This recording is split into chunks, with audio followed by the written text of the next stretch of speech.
The connection comes in the word reconstruction. I'll say a few more words about that later. There doesn't seem to be anything either discrete or computational in the title, so I want to reassure you that there will be at least elements of both at some stage in the talk. So this is a project that I've been working on for several years now with an electrical engineer from UC Santa Cruz, Payman Millenfarr. And it's been a great pleasure working with Payman, and now also a student of his, because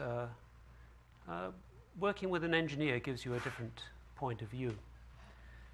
So the project is to try to reconstruct shapes, and from an engineer's point of view, perhaps they don't even have to be convex, but let's take them to be convex shapes from very weak data of a certain sort. And I'll explain this in a minute. The slideshow you see here is a version which I produced from an initial version of Payman's, and you'll see the UC logo at the top left there. There should be Western Washington's logo at the right, but I haven't got around to doing that yet. The work that I'm describing at the moment has just appeared in the Discrete and Computational Geometry Journal, but as I say, the project's ongoing, and at the end of the talk I'll indicate the directions that it's going in. So when Payman set this up, of course, as an engineer, he was concerned to motivate it for perhaps other engineers, and so these first few slides are due to him. So we imagine some faraway blob in space, an asteroid, rotating, with known rotation position, and we somehow measure light from that faraway object. And now what should come up, hopefully here, is a little movie downloaded from NASA of a real-life asteroid called Geographos. I'm glad you've had lunch, because this tends to make people hungry. It's like a potato, basically, doesn't it? Okay, so, I mean, there was obviously some data collected there and something done to produce those pictures. The kind of data I'm going to talk about today is much weaker than anything that would have gone into making that picture.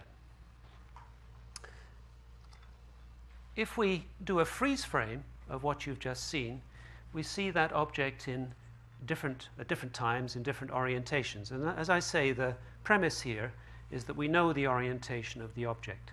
So we're looking at the object from different viewing directions.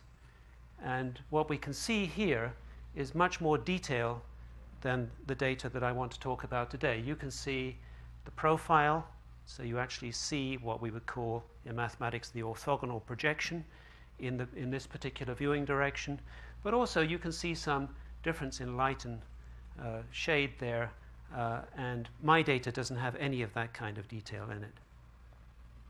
But this is the general idea. We look at the object from a finite number of viewing directions, and we measure something.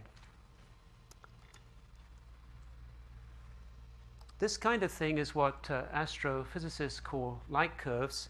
So this is just really another way of thinking about this. This object is supposed to be very, very far away, and we're going to get some kind of graph here. If we imagine that it's so far away that every measurement measures only 1 pixel of light. So if you imagine it's so far away that you only get 1 pixel of light, basically you're just getting one number from that viewing direction, which will somehow represent how much brightness is coming from that object. Okay, so that's how weak the data is that we want to consider. And we can model this mathematically by imagining that in fact the object has a matte surface so that the light coming from it is somehow uniform. And in this case, this one number, which is collected from every viewing direction, will simply be proportional to the area of the shadow, or what more geometrically we might call the volume of the orthogonal projection. In convex geometry, this has a name. It's called the brightness function, and it rather puzzled me when I first saw it. I always thought it should be called the darkness function, because you're talking about a shadow. So here then is our unknown object. and we take a viewing direction specified by a unit vector u. This is the projection, the ordinary orthogonal projection on the hyperplane orthogonal to u, and we want to measure the area. We're imagining the scenario where all you get is one number, just the area of that shadow. Now, when you're sitting in talks like this, your consciousness comes and goes. You fall asleep for a few minutes, and then you wake yourself up. So I want to wake you all up right now, just for 1 minute, and you can all go back to sleep. Because here's the most important thing in my whole talk. I want to stress how weak this data is. You do not know anything about the shape of this shadow. Nothing at all. The data which is collected from that one particular direction gives you a single scalar quantity, the area of the shadow.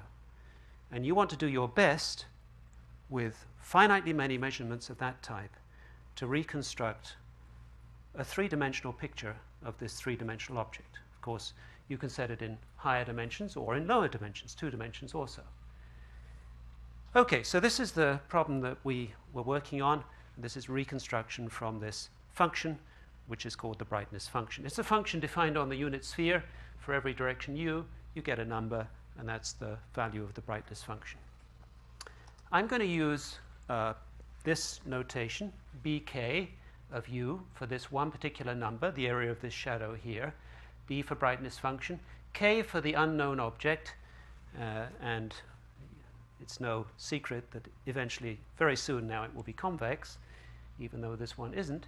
And what you see here is a well-known formula in convex geometry.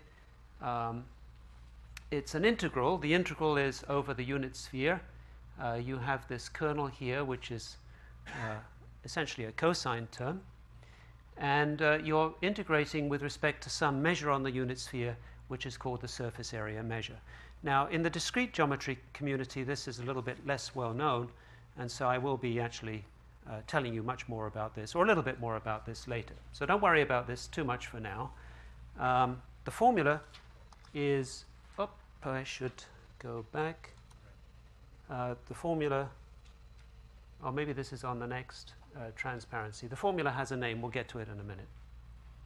So we're talking here about the inverse problem of reconstruction from brightness functions, and this is the link to my talk yesterday. My talk on discrete tomography is in the same general field of inverse problems. This is a vast area of mathematics and science where you collect some data and then you want to reconstruct the object from which that data arose. Examples would be in medicine, as I mentioned yesterday, the CAT scanner. Radio astronomy would be another example. Seismology, oil exploration, many examples of that type. So the kinds of inverse problems that I've been working on recently, because I'm a geometer, are in the geometric arena and are limited to data of a certain kind. I've used the term geometric tomography, which is the title of a book I wrote. And I had to come up with a definition of that after coining the term. And I decided it should be the area of mathematics concerned with reconstructing objects or obtaining some information about geometric objects, very loose term, could be a compact set maybe, could be a convex body, from data concerning its sections, okay, that fits the X-rays that you saw yesterday, or projections, shadows. Now, why would you consider both? Well, it turns out there's a very mysterious and not well understood duality between orthogonal projections and sections through a single point. This would be the topic of a whole different talk or series of talks. But that's why one was naturally led to this problem of shadows. I'm not going to mention too many, I don't think any open problems in my talk today. So to compensate for that, don't go out and buy this book because there'll be a second edition soon. But you might find a copy in the library here or somewhere else. And you'll see 70 or so unsolved problems if you want to have a go. So back to our problem at hand then. This is one of these problems, inverse problems. And we want to reconstruct, well, where does convexity come in? If you're just measuring shadows, then obviously a hole inside the object is invisible completely. So it makes sense to consider objects without any holes. And at least in 2 dimensions, you're not going to see dents either. So it's a reasonable class of objects to restrict to, well, with this data, to talk about convex objects. Or you could just reconstruct a convex approximation if it's not convex itself. Here again is this formula. The only difference here is that there's a subscript k, which reminds us that we only have finitely many measurements of this type. So we will have from, say, k going from 1 up to 20, something like this. We'll have these numbers. And from these numbers, we want to get a picture of k, an approximation, a convex approximation to k. Here's the name of the formula. You might be surprised to see the name Cauchy, but like so many other things, he was somehow in at the beginning, of course, long before measure theory. But I'll talk about this later. But if you imagine if k is, say, a polygon or a polyhedron, this integral here will become a sum, as you'll shortly see on another slide. And then this is a very natural representation of the area of the shadow. Let me talk about that later. Anyway, this is why it's called Cauchy's projection formula. And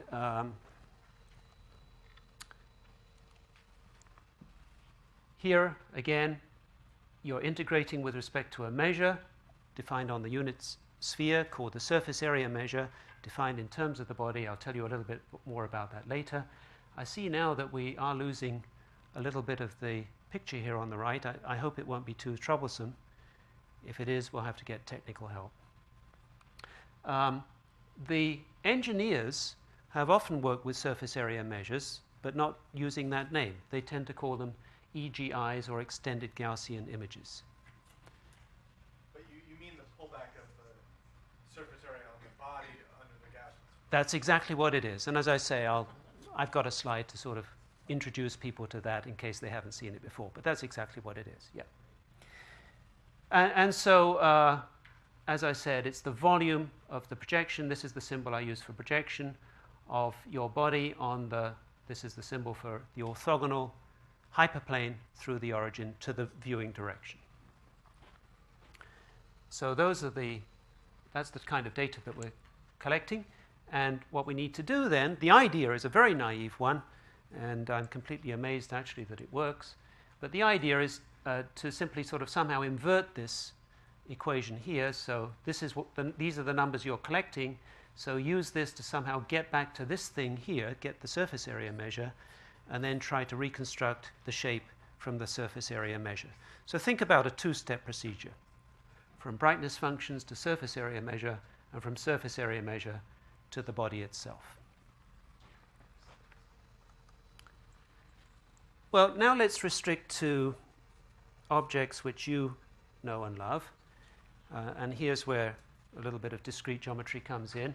We're going to look at just the polygonal case or polyhedral case generally, because the idea is to construct a polyhedral or polygonal, depending on the dimension, approximation to the object. So let's focus on that. Take a convex polytope P then with n facets. Here's one. The important things for us here will be the outer normal directions to the facets. So these are labeled Vj. And the areas of the facets. Of course, in this 2-dimensional picture, it's just the length. And those are labeled Aj.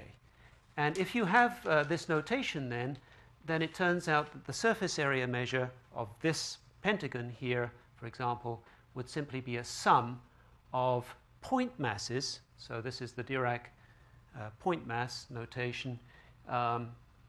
Point masses placed on the unit circle at the Vj, at these unit vectors, and weighted by the corresponding numbers Aj. And if you believe that much, so as I said before, those are the areas and the Vj's are the outer normals. If you believe that much, then just by plugging that in to the integral, as it were, you see that that integral reduces to a sum. And Cauchy's projection formula and this is really what Cauchy came up with, reduces to this finite sum. Now, this is very easy to understand. Calculus students understand this even. Think of a polyhedron, take one of its facets, take, say, the vertical direction to be your viewing direction, your UK, and the outer normal to that facet to be Vj, and then what do you get from that? What's the projection of that single facet? Well, it will be precisely the area of the facet times the absolute value of the cosine of the angle between the outer normal and the viewing direction. So that's exactly this quantity here. Now, if you do that over all the facets, you'll get a double contribution. You'll get the shadow will be covered twice, one from the facet on the top, one from the facet on the bottom, and therefore you divide by 2 to get the formula. So the previous formula that you saw is just the modern version of this formula due to Cauchy. Now, once again, non-uniqueness raises its ugly head, and it's an issue that we have to deal with, but it shouldn't surprise us because this data is so weak. What I want to do on this slide is just to show you how prevalent non-uniqueness is. So let's once again think about this formula here, but now associated with a convex body which we're assuming not to be origin symmetric. So the origin sitting inside the body is not a center point there. And let's think about how we might then construct other bodies which have the same brightness function in all directions, actually. Now, I'm going to restrict to the two-dimensional case, and I think it should be fairly easy for everybody to understand that in 2 dimensions, when I talk about the brightness function, it's just essentially the width function. Because if I take a viewing direction and I project a 2-dimensional body onto a line, I'm just measuring the length of that line segment, and that's the width in that direction. Okay? So everything here is going to be explained in those terms, but it goes up to higher dimensions routinely. So let's take a body of that type, like this triangle, not origin symmetric. Over here, I'll show you what the surface area measure looks like. There it is. Now, this is assuming that the length of the side of the triangle, this is an equilateral triangle of length side 1. So you'll have, corresponding to each side, you'll have a point mass, and the weight of that mass will be 1. Okay, so this is the surface area measure of that triangle there. Now, what we can do is think about the reflection of the triangle, so in the origin, so minus k is the reflection. Well, what will its surface area measure be? Of course, just flip it over. You get these, this surface area measure here. And now we're going to make a combination of the two. So we'll take a value of this parameter between 0 and 1. And we'll take this convex combination of the surface area measures. So imagine taking t equals a half, for example. So you just take half the first surface area measure you saw plus half the second one. What's that going to look like? It'll look like that, right? You'll get those 6 points now, each weighted by a half. Now, is there an object which has this surface area measure? Because if there is, you can see that by plugging in this into here, you will get exactly the same number as before, right? It's clear that you don't change the areas of the shadows if you reflect from k to minus k, and therefore if you plug this convex combination in here, again, the areas of the shadows will be unchanged in all directions. Well, there obviously is a polygon of that type, namely that hexagon there. This hexagon now has length edge length a half, has precisely this measure as its surface area measure. So if you look at this picture, beginning with the body K, and imagine a sort of an animation going from K and gradually moving out through other polygons, midway becoming this hexagon, and then moving in the other direction back to becoming this blue triangle, all that would correspond to take this whole range of values of t. All of those bodies would have all of their brightness functions measurements exactly the same. So you have a serious case of non-uniqueness here. And in fact, speaking to a geometrical audience, You actually know plenty of examples of this sort. The well-known bodies of constant width, they will all have the same brightness function as a disk, and in higher dimensions there are corresponding objects called bodies of constant brightness, which have the same area of shadows as a ball. So even if your unknown object is a ball, you've still got this non-uniqueness to deal with if you allow yourself, as possible solutions, the whole family of convex bodies. Is there any way you can get rid of this possibility? Well, yes, you can if you restrict the whole family. I didn't quite finish off the slide here. This is just what I said by getting the same measurement when you plug that in. Is constant brightness more restrictive or less restrictive than constant width? Or unrelated? They're unrelated.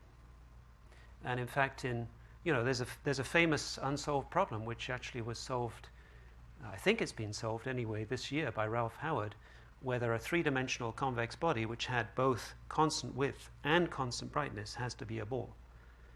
This goes back to a Japanese mathematician called Nakajima in 1932. And the solution is positive or negative? Positive, by Ralph Howard. Okay, so what we're going to do, yes, is there any hope? Well, we're going to use some results in convex geometry, some very beautiful results to sort of bring back hope into the whole subject. So we're going to focus purely now on origin symmetric convex bodies. There are plenty of those still. But then we can appeal to a really beautiful theorem, classic in convex geometry, due to A.D. Alexandrov in around 1937, which says that if you restrict to this family of origin symmetric convex bodies, then the brightness function determines the body. If two of those have the same brightness function, they must be the same. By the way, historically, this is the theorem. It's my understanding that Alexandrov created the idea of surface area measures and much of this machinery that we use nowadays in order to prove this theorem. Take a second to appreciate it. It's easy to look at something like that and not appreciate it. Just think about it. All you know is the areas of the shadows of a three-dimensional object, origin symmetric. This is enough to determine it among other origin symmetric objects. It's really remarkable. It's kind of easy to believe and even not so difficult to prove in 2 dimensions, but in 3 dimensions, that's very non-trivial. So we retain uniqueness then, or we recover it, if we restrict to this family, at least if we're talking about having the data in all possible directions, but at least it gives us some hope. There's also another theorem, while we're talking about the great geometer, Alexandrov, which inspires us further, and that is that if we do get hold of this surface area measure thing, then in principle, at least, we've got the object. So this other theorem, which I call Alexandrov's uniqueness theorem, says that if you have the surface area measure of a convex body, not even necessarily origin symmetric, any convex body, then that determines the body up to a factor of translation. So here's our plan, me and the engineer. We're going to, did I get that plan there? Here's the plan of action. We're going to take the measurements, which is just a finite set of numbers with their associated directions. That's all we have. We're going to try to recover the surface area measure of an approximating polytope, polyhedron in 3 dimensions. And we're going to try to somehow, with hope, encouraged by this theorem of Alexandrov, we're going to try to recover a picture of P. So let's talk about step 1 of this procedure. So you assume it's symmetric? We're going to assume it's origin symmetric. If it isn't, we'll just get some, origin symmetric body that fits the data. This is the best we can do.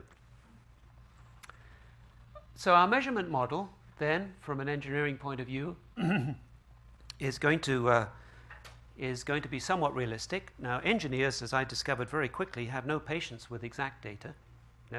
There's no such thing. So they're not really interested unless you can deal with noisy data.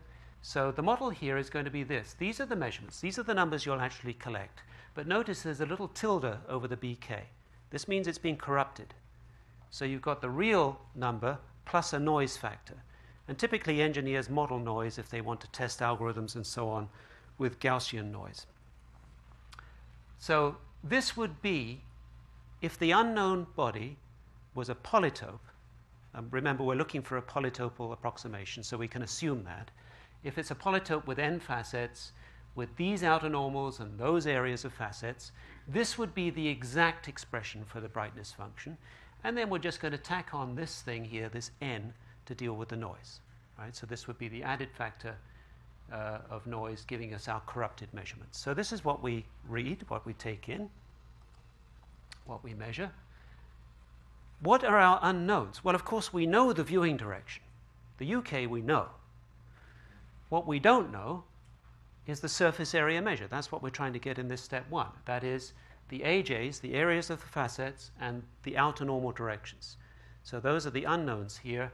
And once we've got those, we've got the surface area measure.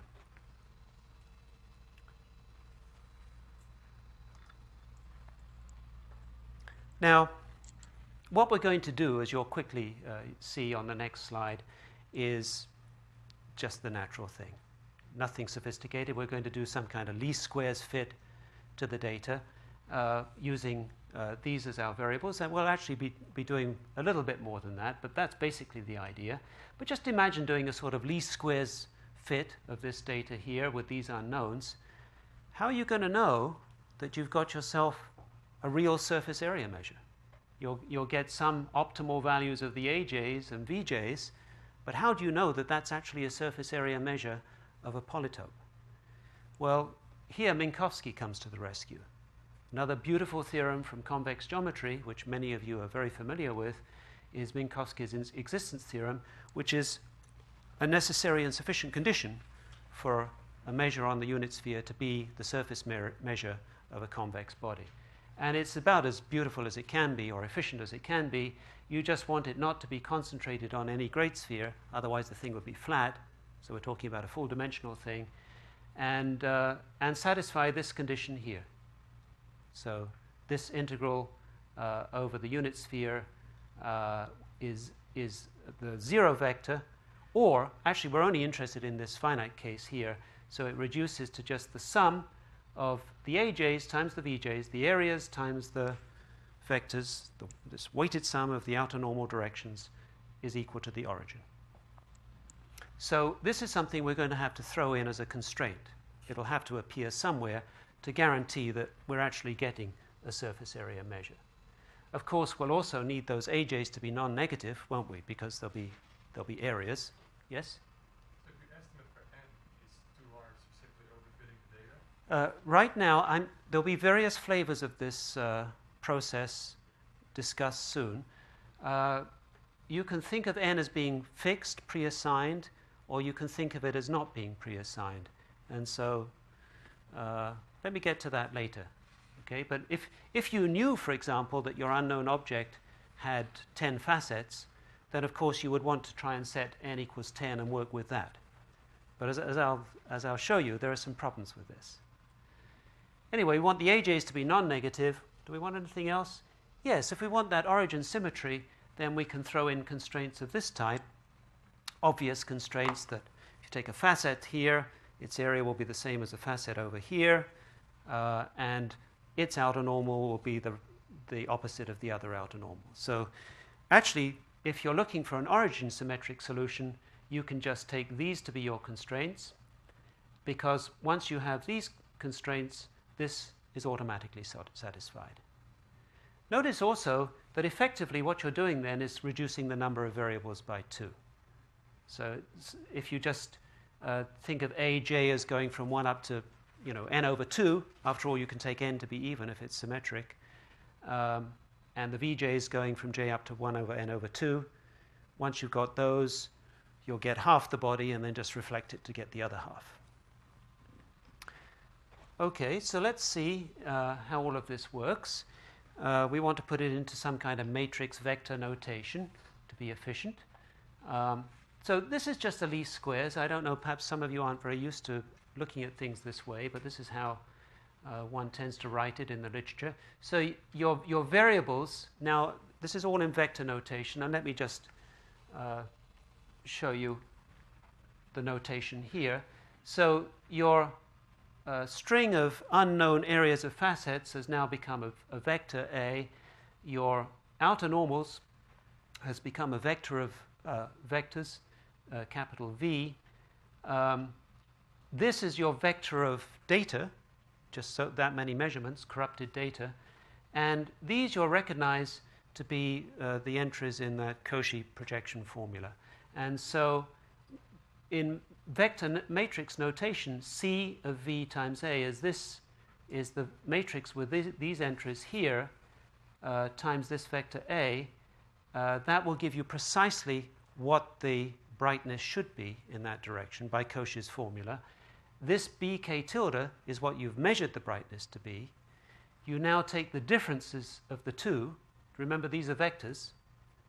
And you take the square of the two norm of those. So just the sum of the squares. So it's a least squares fit. Okay, it's just written in vector matrix notation. So you do that, and you'll want to include the constraints, which become very easy to write in vector matrix notation. This is your positivity now. Areas have to be non-negative. And this is the one which encapsulates Minkowski's existence theorem. All right, so based on this, you can propose some algorithms. And the first algorithm, I can cheerfully tell you, doesn't work very well, if at all. It works in 2 dimensions. But this is the one, this relates to your question here. If you want to fix the number of facets, what you could do is to take that number as input, say, 10 facets, that's what you want. Take your measurements, let's say 20 or 30 measurements of the brightness function, corrupted by noise. And then you want to solve this least squares problem, and you can just grab your favorite software to do that. What we used is MATLAB's optimization toolbox. This is an appendage. It doesn't come with the main MATLAB program. So you have to pay some outrageous amount if you want it, but you can get it. And it's got a nice function called called fmincon, which will do that efficiently. And then, hopefully, you'll get what you want. You solve the least squares problem, find the optimal values of the A's, of these A's here and these V's. Because of the constraints, you're guaranteed that that will be the surface area measure of a convex polytope. That finishes step 1. How to get the polytope itself, that's step 2. We're not going to worry about that just yet. Now, there's a problem here, though. This is much too slow, except in 2 dimensions. And the problem comes because these variables are of different types. If you think about Cauchy's area projection formula, the areas of the facets, the AJs, come in a linear way. But the VJs are nonlinear. Think about 2 dimensions. These unit vectors are essentially sines and cosines. So you've got a high nonlinearity in these variables. So you're trying to do a highly nonlinear least squares fit if you want to optimize over the A's and over the V's. In other words, trying to determine in 2 dimensions, say, both the lengths of the edges and the orientations of the edges all at once. And in 3 dimensions, it just becomes prohibitively slow. There's several ways around that, providing at least you want to give up for now the idea of prescribing the number of facets. Here's the way to do it. It turns out that using a result that wasn't published so long ago, you can actually prescribe the directions of the outer normals of the facets. And then you can just optimize, do your least squares fit over the areas. And that's a linear thing, at least linear least squares. So let's assume now that the number of facets is not fixed. We'll allow that to be whatever it turns out to be. And we'll prescribe these directions, which I'm going to call nodes, following the Italian team that came up with what we want to use here. And I'll just show you a picture of what the nodes are. It's very easy. So these are the Italians that I was referring to just now. Here's the unit sphere in 3 dimensions. Take a direction. Take one of your viewing directions, so one of your measurement directions.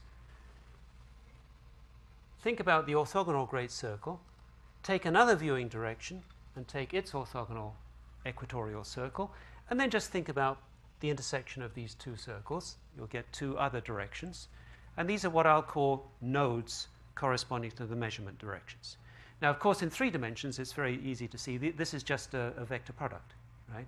For every pair of viewing directions, you're just taking plus or minus the vector product.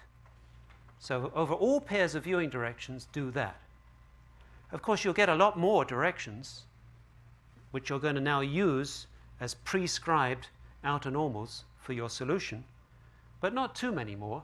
In 3D, you'll get, but roughly speaking, the square of the number of your measurement directions. So that's okay. And it turns out that because of this theoretical result due to Campi, Colasanti, and Gronchi, that you're guaranteed that there will be, among all the generally infinite family of convex bodies which matches your data in the terms of the brightness function, among all of those, there's a unique one, which turns out to be the one of maximal volume, which has its outer normals. It's a polyhedron, or a polytope in higher dimension, and its outer normals are in these nodal directions. Okay, so using this theory, we can get around. So no matter what direction you started with? Yeah, any set of directions, take plus or minus all pairs of vector products, then you're guaranteed that there will be a polyhedron in 3 dimensions with those outer normals that matches the data. If the data is exact, it will match the data exactly.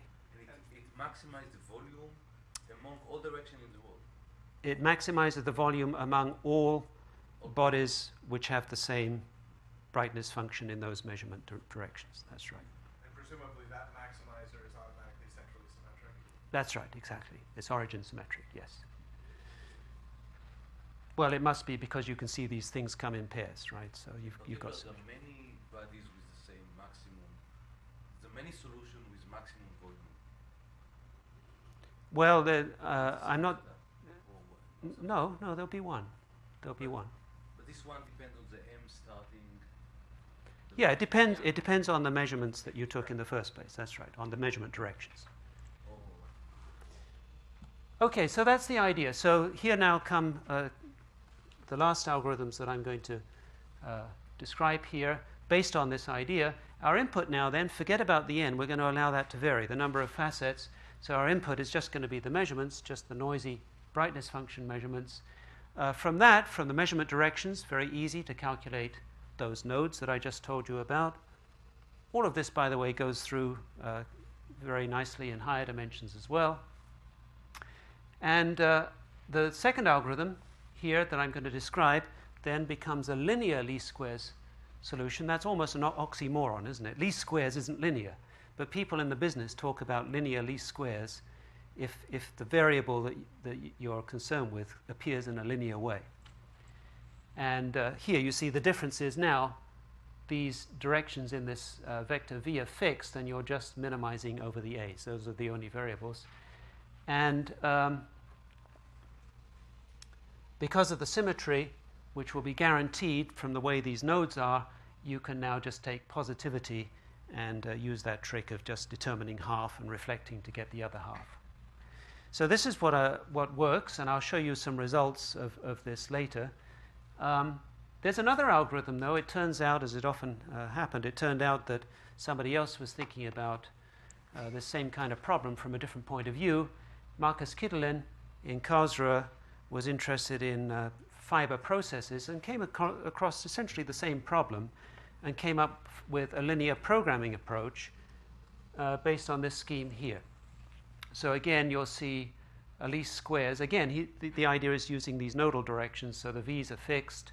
You're minimizing over the a's. These are your measurements. These are what it should be, right? The factor over half is gone, but I'm only going through half the the variables here. And to get a linear program, this is now a linear function, there's no squares here, you need to build in these constraints here. Now, you might say, well, okay, you've got a linear program, that's great. What do you want to do a least squares for? This is going to be quicker, right? Well, no, not necessarily. Or at least, it might be quicker, but it might not give you what you want. If you have corrupted data, least squares, you know, least squares is an incredible thing. I've really come to appreciate it. We all take it for granted. But no wonder Gauss wanted it all for himself, you know, much to the consternation of Legendre and the others, and Euler. It goes all the way back beyond Euler. But Gauss wanted it all to himself. It's because it's incredibly powerful. The thing about least squares is it's very forgiving with errors, whereas this faster linear program will not forgive you. You see, if suppose one of these measurements by error comes very small, well, things are going to collapse. You might end up with just a single point for your solution.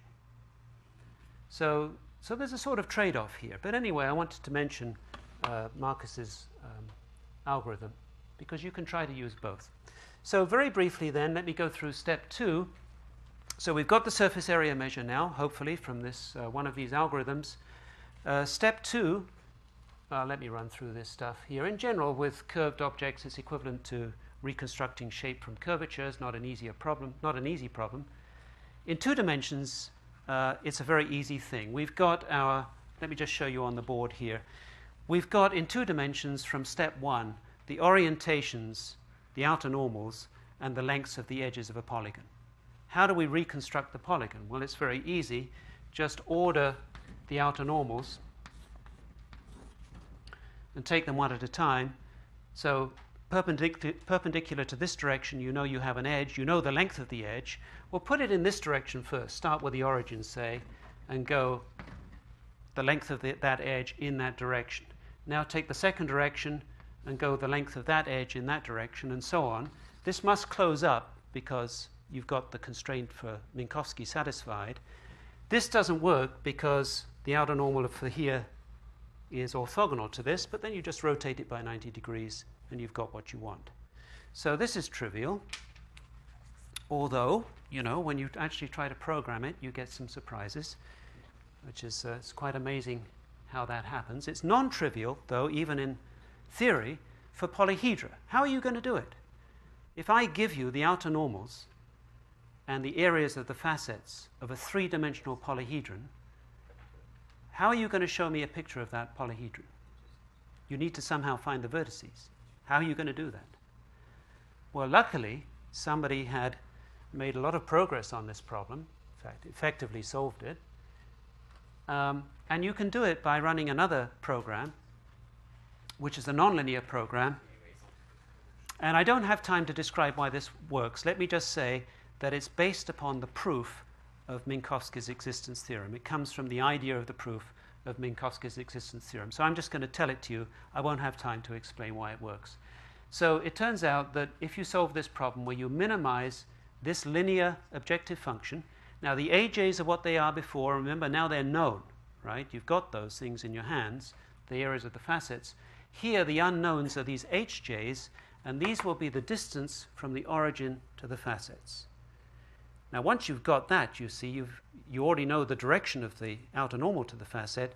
Effectively, you've got the equations of the planes containing the facets. So that's a big step. Subject to this, this constraint here, which is that the volume of the polyhedron, which has its facets in those fixed directions, and at these distances, this is now a vector h, which is h1 up through hn from the origin, that volume should be 1 and that the h's should be non-negative. So you've got the origin sitting inside the thing.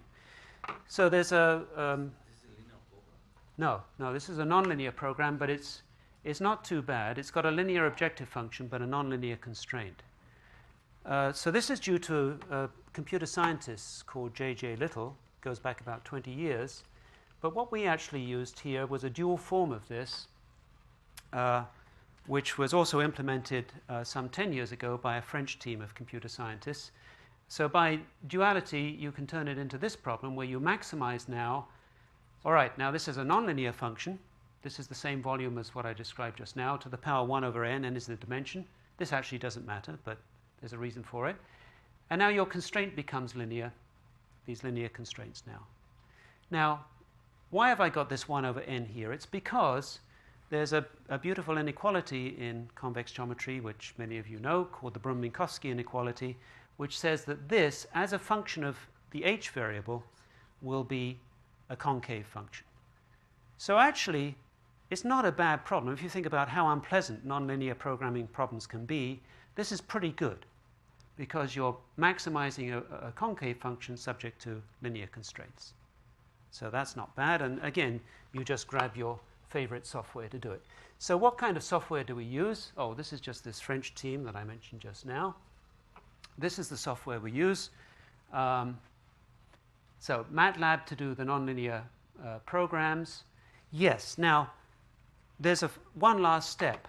After you've done what I showed you just now, you've got the equations of the planes containing the facets, but what you really want to do is to find the convex hull of the vertices. So you need to go from what's called the H representation, the hyperplane representation, to the V representation in terms of the vertices, and then you need to actually get the edges of the convex hull to display it. Well, luckily, all of this has been done. I met Kamei Fukuda this morning, and he was kind enough to, at some early stage, give me some hints on this. There's free software you can grab out there, C++, program called Vinci, and QHull. Vinci to compute this volume thing, so you have to build that inside the MATLAB optimization. And then once you've got the solution to that previous program I showed you, you can use QHull. It's a free program you can get from the Geometry Center at the University of Minnesota, which is very kind. It actually converts this H representation to a V representation, and it gives you the convex hull, and it even outputs a little Mathematica description of the polyhedron. So you can then just use your display to show the polyhedron. Now, I'm certainly not an expert with computing, and it would have taken me too much time to do this. So luckily, we had at that time a very bright student called Chris Street, now works for Microsoft, earning about twice as much as me, no doubt. But he made all of these programs talk to each other, and we got everything going. So let me now describe the results briefly. What have I got? About 8 minutes or so. Say just, okay, 10 minutes. 5 minutes to describe the results, 5 minutes to show you some pictures. How about that? I know what you're saying. How about 10 minutes for the pictures, right? But you're going to see the results whether you like it or not. So we can actually prove with exact data, and this is what has appeared in the Discrete and Computational Geometry Journal, that if you have exact data, then this process converges in the following sense. Take a sequence of directions which is dense in the unit sphere. Then take the first 20 of those directions and run this program. Call the output P20. That'll be an approximation, you hope, to the unknown body. And then run that, take the 21st direction, run it in with the first 20, and so on. And in the Hausdorff metric, these outputs will converge to the unknown convex body. Now, I'll just give you a very brief idea, certainly no proof. Oh, and you can do the same thing, basically, even when you fix the number of facets in advance, even though that doesn't work in practice. It depends on a deep result from convex geometry, which runs as follows. Let me just screen through all of this stuff here to show you everything. So here's the result. It's a stability result for what are called projection bodies. A projection body is a body whose support function is equal to the brightness function of another body. If that's not clear to you, don't worry about it. I don't really have time to explain. But this delta here is the Hausdorff distance between two bodies, and that's equivalent to the supremum norm of the difference between the support functions. And so remember then that the support function of this guy is just the brightness function of k, and you'll see that this is the sort of result you want. It gives you an estimate for the distance between two bodies in terms of how far apart their brightness functions are. It's not an easy result to prove. It was proved independently by Campi in 3 dimensions anyway, and Bourgain and Lindenstrauss. But anyway, this is the theoretical result which allows you to prove this convergence result. You need also a technical lemma. You need to guarantee somehow that you get some output, and so you have to take sufficiently many directions in the unit sphere to guarantee that you're going to get an output to the algorithm. And also, you need to guarantee that the output is somehow controlled in terms of its in radius and out radius in order to apply the previous stability result. And so this is the technical lemma which does that. And you need a certain amount of machinery to prove this. Sort of standard stuff, mixed volumes and isoperimetric inequality and so on, but there's a certain amount of theory behind it all. Once you've got that, you can hook it up, and this is the last theoretical result I want to describe. You can hook it up with a result of Peter Gritzmann and Hufnagel and get this complexity result here. So it runs this way. I don't have time to go into details here, but there's an oracle polynomial time algorithm for reconstructing an approximation to an unknown convex body where you can only get at it via its brightness function. And so, as I said, you can sort of hook up the previous work, an elaboration of that theorem of Campi and Bourgain and Lindenstrauss with some work of Gritzmann and Hufnagel and get this complexity result. So where are things going? Let me just mention, if you really did want an output with 10 facets, all is not lost. You can run this program where it's unrestricted and then try to find a clever way of sort of cutting down the number of facets, so modifying the output from, let's say, 50 facets down to 10 facets. Gil Kalai was kind enough to suggest a couple of years ago one way to do this, which is clustering. This seems to work quite well. There's another way called decimation. So we're still looking into this. And in work I've been doing this summer, I think we've hit on the right body of results to actually get some estimates of rates of convergence and to prove convergence, not only in the case where you have exact data, but also when you have noisy data. So we can now not only prove that this thing converges even with noisy data, but also actually get estimates of the rates of convergence. And it comes from a theory which I've only just discovered myself just a few weeks ago, called empirical process theory, part of the theory of probability, stochastic processes, and so on. Okay, so now I think that's all I've got here. Well, yes, all right, then we can always try some other related problem. But let me escape from this and try and show you some pictures. And here I want to toggle the screen so that I can see what I'm doing here. Okay.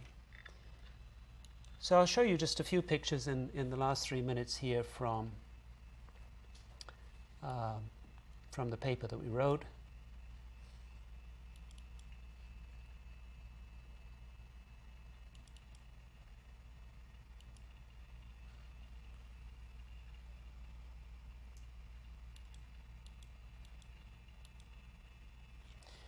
Here's the first reconstruction, which is of an octahedron.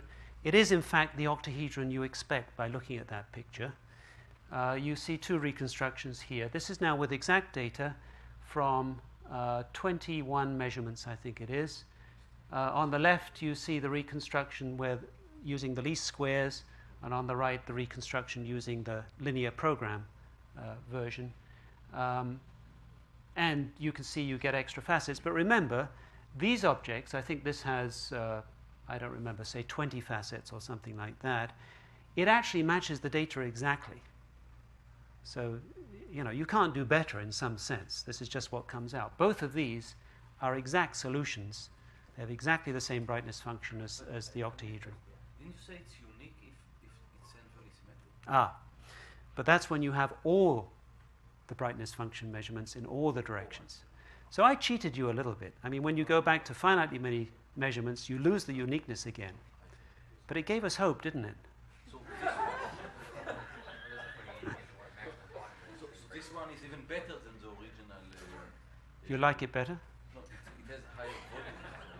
Yeah, it has a bigger body. Okay, yeah, it's better in that sense. One on the right. So that's an octahedron. This can be done with a standard PC. Of these two stages, the first stage is very quick. It just takes a matter of seconds. It's the second stage, going from the surface area measure to getting this picture, which takes longer, probably because it hasn't been done in a very optimal way. But at the moment, this would take, say, about 2 minutes or so, 2 to 3 minutes to get these pictures here. Let's go to the next one. So this is an attempt to reconstruct this needle-shaped object on the left, and these are the two results you get, one from the least squares and one from the linear program. There's an interesting phenomenon here which I can't fully explain right now, but you'd expect with exact data at least that the linear program would be quicker. In fact, there's a kind of a trade-off, because it turns out that the linear program for some reason ends up with more facets. So although it's quicker on the first step, it loses time on the second step. How many directions you start with? That's with 37 directions. And then it 37 becomes, it becomes quadratic in the 37 square afterwards when you do the... No, yeah, that's right. Then you'll have many, many nodal directions, but you get a huge collapsing. What happens is that when you optimize, most of these AJs become 0. So this, I think there are about 50 facets or so to these two things. All the other AJs turn out to be 0. One last picture from this paper, and then I think I must stop. This is an attempt to reconstruct the ellipsoid on the top left there, and from well, on the top right, this is very weak data. This is just 10 measurements. So you just got 10 numbers in 10 directions. So although it's rather a poor ellipsoid, it does give you a fair idea of the shape.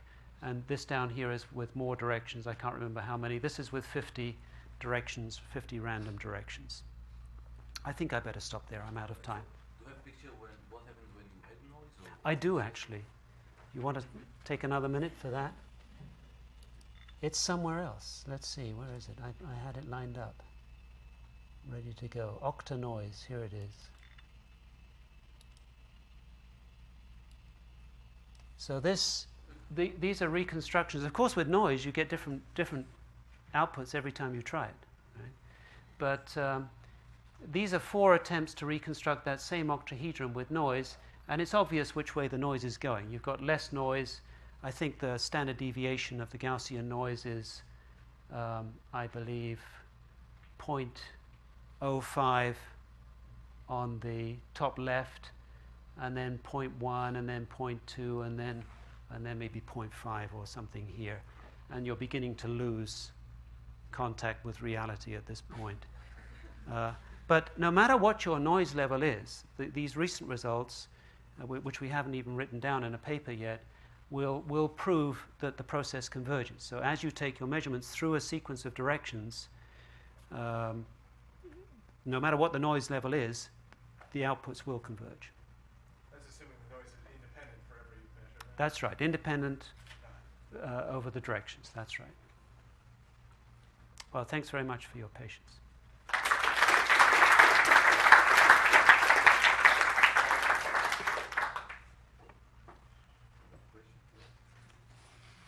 You said that your viewing directions were random, right? But you No. can do a lot better if your viewing direction is based on the outcome of your n-1 measurement. Right? Yeah, no, they're not random, actually. In the first reconstruction of the octahedron I showed you, they were equally spaced somehow in the top half of the hemisphere. You can also take, it's natural to take viewing directions which are somehow optimally spread out. And you can take these from this wonderful website of Sloan. So if you're Yes? viewing direct, you can probably still do better than sort of a priori deciding what your viewing direction will be, rather than using the outcomes of the previous measurements to select the Well, it's a question of what information, what a priori information you have. If you have no information at all about the object, there's no reason to take one viewing direction any more than another. But you may have some information which would change things. Yeah. Well, your light curve is going to have, to some approximation, it will be roughly